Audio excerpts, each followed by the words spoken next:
வணக்கம், ராஜேஷ் சுப்பு பேசுகிறேன். கழுத்தை நெரிக்கும் கடன்கள் அப்படிங்கிற தலைப்பில் இப்போ இந்த வீடியோவில் பார்க்கலாம்.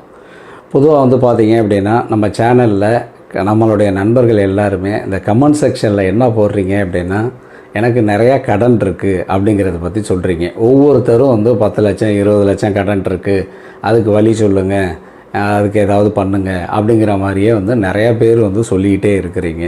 ஜோதிடர்கள் ஜோதிடம் மட்டும்தான் பார்ப்பாங்க, அதுக்குள்ள வழிகளை சொல்லுவாங்க. பேங்க் ஏதாவது நடத்திக்கிட்டு இருந்தோம் அப்படின்னா உங்களுக்கு ஏதாவது நம்ம கொடுக்கலாம், நம்ம நண்பர்கள் அப்படின்ட்டு கொடுக்கலாம். ஆனால் ஜோதிடம் மட்டும்தானே நம்ம பார்க்குறோம் அப்படிங்கிறதுனால பார்த்தீங்க அப்படின்னா இந்த மாதிரி கமெண்ட் செக்ஷனில் நிறைய கடன் இருக்குது அப்படிங்கிறத கொஞ்சம் தவிர்க்க பாருங்கள். ஏன்னா நம்மளுடைய கடன்களை நம்ம தான் அடைக்கணும் அப்படிங்கிறத நீங்கள் முதல்ல முடிவு எடுத்தால் தான் கண்டிப்பாக ஏதாவது ஒரு வழி கிடைக்கும். அடுத்தவர்கள் எந்த காலத்துலேயும் கொடுக்க போகிறது கிடையாது. அதை புரிஞ்சுக்கிடுங்க. எல்லா இடத்துலையும் கடன் இருக்குன்னு சொல்லவும் வேண்டியதில்லை. ஏன்னா அந்த கடன் இருக்குன்னு சொல்ல மேலும் மேலும் உங்களுக்கு கடன் தான் வரும். அப்படிங்கிறதுனால தான் நான் அந்த மாதிரி சொல்கிறேன். ஜோதிடத்தில் பார்த்தீங்க அப்படின்னா கடன் அப்படிங்கிற ஒரு விஷயத்தை நிறைய இடத்துல எல்லாத்துக்குமே சொல்லிட்டாங்க. அதாவது ஒரு சில காலகட்டத்தில் வரையும் பார்த்தீங்க அப்படின்னா 6ஆம் இடம் மட்டும்தான் உங்களுக்கு கடனை ஏற்படுத்தும் அப்படிங்கிற மாதிரி சொல்லிட்டு வந்துட்டு இருந்தாங்க.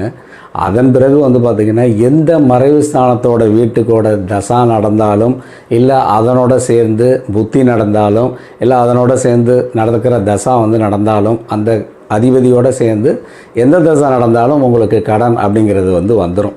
இப்போ 6ஆம் இடம் அப்படிங்கிறது கடனுக்கு உரிய ஒரு வீடு தான். ஆனால் அதையும் தாண்டி 8ஆம் இடம், 12ஆம் இடம், 3ஆம் இடம் இதெல்லாம் நடக்கும்போது கண்டிப்பாக உங்களுக்கு கடன் அப்படிங்கிறது ஏதாவது ஒரு விதத்தில் ஏற்படுத்தி தான் கொடுக்குது. அதனையும் விட பார்த்தீங்க அப்படின்னா கோச்சார ரீதியாக நமக்கு கடன்கள் அப்படிங்கிறது அதிகமாகவே வந்துடுது. கோச்சார ரீதியாக 7 நடக்கும்போது பார்த்திங்கன்னா தேவையில்லாத கடன்களை கொண்டாந்து கொடுத்துரும். இல்லை மருத்துவ செலவுகளுக்காண்டி கடனை கொடுக்கும். அஷ்டம சனி நடந்தது அப்படின்னா அவங்களுக்கு நிறையா கடன்களை ஏற்படுத்தி கொடுக்கும். அஷ்டம குரு நடந்தாலும் அதே மாதிரி.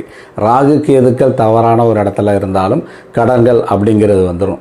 சுப கிரகங்களே ஒரு தவறான வீட்டில் இருந்து கோச்சார ரீதியாக பலம் கொடுக்க ஆரம்பித்தா கூட பார்த்திங்க அப்படின்னா கடன்கள் அப்படிங்கிறது வந்துடும். பொதுவாக அந்த கடன்கள் அப்படிங்கிறது எதுக்கு வருது அப்படின்னா நம்மளுடைய கர்மாக்களை கழிப்பதற்காண்டி நம்மளை ஏதாவது ஒரு விதத்தில் சிக்க வச்சு நம்மளுடைய கர்மாக்களை குறைப்பதற்காக வேண்டி தான் அதிகபட்சம் வருது. இதில் நீங்கள் கொஞ்சம் எச்சரிக்கையாக இருக்க வேண்டியது எல்லாருக்குமே ஜோதிடம் அப்படிங்கிறது தெரிஞ்ச ஒரு விஷயந்தான். நமக்கு இந்தந்த காலகட்டத்திலலாம் கடன்கள் அப்படிங்கிறது வரும் அப்படிங்கிறது தெள்ள தெளிவாக உங்களுக்கு தெரியும். அப்போ அந்த நேரத்தில் தேவையில்லாமல் இஎம்ஐயில் ஏதாவது ஒன்று வாங்குறது அப்படிங்கிறத தவிர்க்க பாருங்கள். மருத்துவ செலவுக்கு வேணால் உங்களுக்கு கடன் அப்படிங்கிறது ஏற்படுத்திக்கலாம். மருத்துவ செலவுக்கு இன்றைக்கி நிறைய காப்பீடு முறைகளே வந்திருக்கு. ரொம்ப குறைஞ்ச பணத்தை போட்டு காப்பீடு முறைகளே வந்திருக்கு. அதை எல்லாத்தையுமே நீங்கள் எடுத்து வச்சுக்கிடுங்க. அப்போ தான் இந்த கடன்கள் அப்படிங்கிறது குறையும். ஒவ்வொருத்தருக்கும் ஒவ்வொரு விதமான கடன்களை ஏற்படுத்திக்கிட்டே இருக்கும். இப்போ பார்த்திங்கன்னா 4ஆம் இடத்துல சம்மந்தப்பட்ட தசை நடந்தால் கூட ஏதாவது கல்விக்காண்டி கடன் வாங்குகிற மாதிரியான ஒரு சூழல் வந்துடும். 5ஆம் வீட்டு தசை நடந்தால் கூட குழந்தைகளுக்காண்டி ஏதாவது ஒரு கடனை வாங்கக்கூடிய ஒரு வேலை அப்படிங்கிறது வந்துடும். 9ஆம் இடம் பாக்கியஸ்தானம், அந்த வீட்டோட தசை நடந்தால் கூட தந்தை வழிகள், தந்தை வழி சொத்துக்கள் அளிப்பது பிரச்சனை, அந்த மாதிரியான கடன்கள்லாம் இன்றைக்கி வந்துக்கிட்டே இருக்குது. அப்படிங்கும் போது உங்களுடைய தேவையற்ற தேவைகளை குறைச்சிக்கிட்டீங்க அப்படின்னா நல்லாயிருக்கும். இந்த மாதிரி தசாக்கள் வருவதற்கு முன்னையே சம்பந்தப்பட்ட கிரகத்திற்கு நீங்கள் சரியான ஒரு பரிகாரத்தை எடுத்துக்கணும். பலர் செய்யக்கூடிய ஒரு தவறு என்ன அப்படின்னா, அவன் கடனை தீர்க்கக்கூடிய ஸ்தலங்கள் அப்படின்னு போட்டுட்டு அந்த கோயிலுக்கு போகிறது. உண்மையிலே அந்த பழைய காலத்து கோயிலில் கடன்கள் அப்படிங்கிறது இந்த கடனுக்கு சொல்லவே இல்லை. பிறவி கடனை அழிப்பதற்காண்டி உள்ள கோயில்கள் எல்லாருமே. அந்த கோயிலுக்கு நீங்கள் போனீங்கன்னா உங்களோட பிறவி கடனை அழிக்கணும் அப்படின்ட்டு அது என்ன பண்ணணும்னா அந்த தெய்வமே உங்களுக்கு கடனை கொடுத்துரும். ஸோ அதனால் என்னென்னா அதை எல்லாமே நீங்கள் வந்து தவிர்க்க பாருங்கள். அப்படி தவிர்த்துட்டீங்க அப்படின்னாலே உங்களுக்கு வந்து கடன் அப்படிங்கிறது வந்து ஏற்படாமல் போகிறதுக்கான வழிமுறைகள் அப்படிங்கிறது வந்து இருக்கும். இன்றைக்கி நிறைய இடத்துல வந்து நம்ம பார்த்துருக்கோம், இந்த மாதிரியான பிறவி கடன்களில் கோயிலை வந்து தீர்க்கறதுக்கு போய் மேலும் மேலும் கடனாக ஆனவர்கள் வந்து நிறையா பேர் வந்து இருக்கிறாங்க. எல்லாருமே வந்து சொல்லியிருக்காங்க, இந்த மாதிரி போன சார் மருந்திருப்போம் எனக்கு ஒரு 10 லட்ச ரூபா வந்து கடன் வந்துட்டு அப்படிங்கிற மாதிரி சொல்லுவாங்க. அதுக்கு அடுத்த மாதிரி நிறைய கடனை வச்சுக்கிட்டு அதிர்ஷ்டத்துக்கு வந்து முயற்சிக்கிறது. அதிர்ஷ்டம் எனக்கு கிடைக்கும் அப்படின்னு சொல்லிட்டு என்ன பண்ணுறது அப்படின்னா முயற்சிக்கிறது. அதையும் தாண்டி என்ன பண்ணுறது அப்படின்னா எனக்கு அதிர்ஷ்ட வாய்ப்புகளுக்காக வேண்டிய நிறையா கடனை ஏற்படுத்திக்கிறது. ரெகுலராக அதிர்ஷ்டத்துக்காக வேண்டிய செலவு பண்ணுறது 5000 10,000ன்னு ரெகுலராக செலவு பண்ணுற நபர்களும் வந்து இருக்காங்க.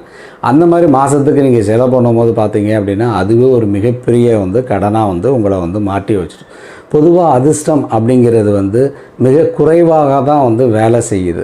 நான் பல வீடியோக்கள்லேயே வந்து சொல்லியிருக்கேன், அதிர்ஷ்ட வீட்டை தொடும்போது உங்களுக்கு சிக்கல் அப்படிங்கிறது வந்துடும் அப்படிங்கிறத வந்து சொல்லியிருக்கேன். அப்போ அதிர்ஷ்ட வீட்டை தொடும்போது கொஞ்சம் அதிகமாக தொற்றாதீங்க அப்படிங்கிறதான் வந்து நான் சொல்லியிருக்கேன். அதனால் நீங்கள் என்ன பண்ணுங்கள் அப்படின்னா குறைவாக வந்து அதிர்ஷ்டத்தை வந்து முயற்சி பண்ணுங்கள். அதுக்கு இன்னும் தேவையில்லாத கடன்களை வந்து நீங்கள் ஏற்படுத்திக்காதீங்க. அதே மாதிரி வந்து பார்த்தீங்க அப்படின்னா இந்த கடன்கள் அப்படிங்கிறத வந்து நம்ம தான் அடைக்கணும், அடுத்தவங்க அடைக்கிறதுக்கான வாய்ப்புகளே இல்லை. கடன்னு நீங்கள் மேலும் மேலும் சொல்ல இந்த கடன்கள் தான் உங்களுக்கு வந்து தேடி கொண்டாந்து கொடுக்கும். ஒரு தெய்வத்துக்கிட்ட போய் எனக்கு கடன் இருக்குது சொன்னீங்க அப்படின்னா அது கண்டிப்பாக அந்த கடனை வந்து இன்னும் வந்து அதிகப்படுத்தி தான் கொடுக்கும். அப்படிங்கிறதுனால இது எல்லாத்தையுமே நீங்கள் வந்து உஷாராக இருந்துருங்க. வேண்டுதல் வந்தபோது வந்து பார்த்திங்கன்னா மிகச்சரியாக வந்து வேண்டுதலை வந்து வைங்க. எனக்கு கடன் இருக்குது அப்படிங்கிறத விட எனக்கு வாய்ப்பை கொடுங்க அப்படின்னு கேளுங்க. இந்த வாய்ப்பை கொடுத்தா நான் இதை வந்து அடைப்பேன் அப்படிங்கிறதுனால அந்த மாதிரி நீங்கள் வேண்டுதல் வச்சிங்க அப்படின்னா நல்லா இருக்கும். அதை மட்டும் பண்ணினாலே வந்து போதும். நல்ல ஜாதகத்தை வந்து நல்லா பார்த்துக்கிடுங்க. கடனில் சிக்கக்கூடியது எல்லா ஜோதிடர்களுமே வந்து சொல்லுவாங்க, இந்த மாதிரியான நேரத்தில் உங்களுக்கு கடன் வரும், அதை வந்து நீங்கள் வந்து ஜாக்கிரதையாக இருந்துக்கிடுங்கன்னு எல்லாருமே சொல்லுவாங்க. அதுலேயும் நீங்கள் போய் மாட்டாமல் இருந்துட்டீங்க அப்படின்னாலே பெரிய விஷயந்தான். அவங்க சொல்லியும் மீறி மாட்டிக்கிட்டீங்க அப்படின்னா நீங்கள் வந்து கண்டிப்பாக வந்து உங்களுடைய கழுத்தை நெரிக்க தான் வந்து செய்யும் அப்படிங்கிறத வந்து புரிஞ்சுக்கிடுங்க. ஜோதிடத்தை பார்த்துட்டு அதுக்குள்ள பலன்கள் வந்து கரெக்டாக பார்த்துட்டிங்க அப்படின்னா உங்களுடைய திட்டமிடல் கரெக்டாக இருக்கணும். ஏன்னா ஜோதிடம் பார்க்குறதே வந்து திட்டமிடலுக்கு தான். அடுத்த வருஷத்தில் என்ன பண்ணலாம், அதுக்கு அடுத்த வருஷம் என்ன பண்ணலாம் அப்படிங்கிறது திட்டமிடலுக்கு தான் வந்து பார்க்குறது. அதை பார்த்துக்கிட்டு நீங்கள் வந்து செயல்படும் போது கடன் அப்படிங்கிறது ஒரு பெருசாக வந்து உங்களை வந்து நெரிக்காது அப்படிங்கிறத வந்து புரிஞ்சுக்கிட்டு நீங்கள் செயல்பட்டாலே உங்களுக்கு கழுத்தை நெரிக்கிற கடன்கள் வந்து ஜோதிடத்திலிருந்து நல்லா புரிஞ்சுக்கலாம். அதை விட்டு நீங்கள் வந்து வெளியில் வரலாம். நன்றி நண்பர்களே.